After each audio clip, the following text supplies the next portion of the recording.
Pour notre vie et pour notre service, pour notre ministère et notre vocation céleste, il y a à notre disposition, en union avec Christ, des ressources célestes inépuisables et incorruptibles. Ceci est le grand secret de la force.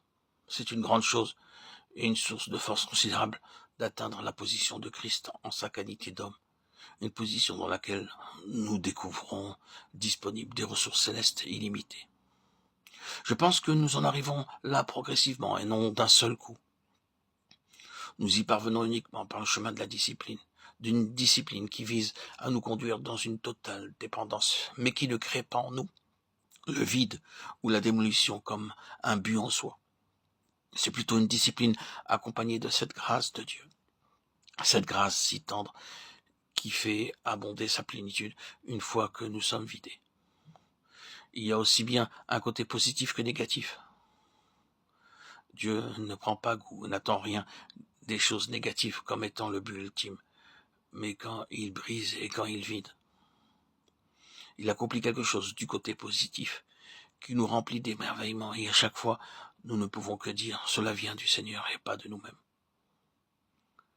Par ce chemin de discipline, nous sommes progressivement amenés à voir qu'il existe des ressources célestes qui dépassent de loin toutes les possibilités humaines.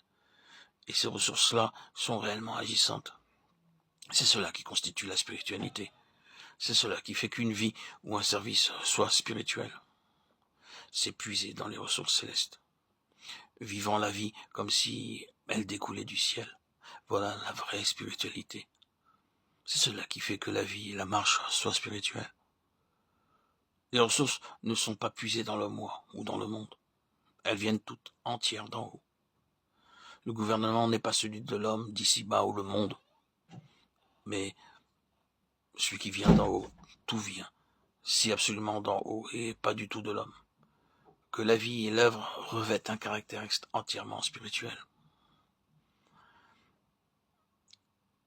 Oui, ce gouvernement n'est pas celui de l'homme d'ici-bas ou du monde. Certaines personnes semblent imaginer que la spiritualité est quelque chose de mystique ou de mythique, que la spiritualité est aux antipodes de la réalité, une sorte d'état d'esprit.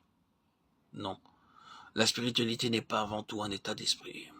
Il nous arrive de dire qu'en telle ou telle occasion il règne un esprit calme et céleste. L'on peut parfois éprouver ce genre d'impression comme un fruit de la spiritualité. Mais cette dernière n'est pas une chose nébuleuse, mythique ou abstraite. La spiritualité est la chose la plus pratique. Lorsque des hommes ou des femmes sont appelés par Dieu dans un champ ou une parcelle de l'œuvre de Dieu, et qu'en face de la tâche de la demande sont conscients au dernier degré qu'ils n'ont ni aptitude, ni puissance, ni ressources pour accomplir ce ministère que par eux-mêmes, la chose leur est totalement impossible que d'essayer de le faire, serait une pure folie et une absurdité complète, et que dans pareilles circonstances, ils réalisent qu'ils ont un Christ vivant dans lequel se trouvent des ressources plus que suffisantes pour pallier la demande, et que, saisissant de lui par la foi, ils s'attaquent à ce ministère conscient de la toute-suffisance. C'est cela la spiritualité. En étant saisi par le Seigneur. Et ceci est pratique, éminemment pratique, et les effets prouvent que la chose est pratique. Et c'est de cette manière-là que se font les choses célestes. La spiritualité de Christ ne signifie pas qu'il se tenait loin des choses pratiques de la vie de tous les jours. Elle consistait bien plus en ce qu'il amenait les forces et les ressources célestes à produire leur effet sur les choses pratiques de la vie quotidienne.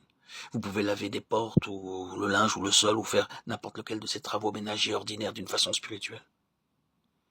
Les gens s'imaginent que l'œuvre spirituelle et le travail ordinaire, faire le ménage par exemple, sont deux choses différentes. Ils parlent de l'œuvre spirituelle et de l'autre travail.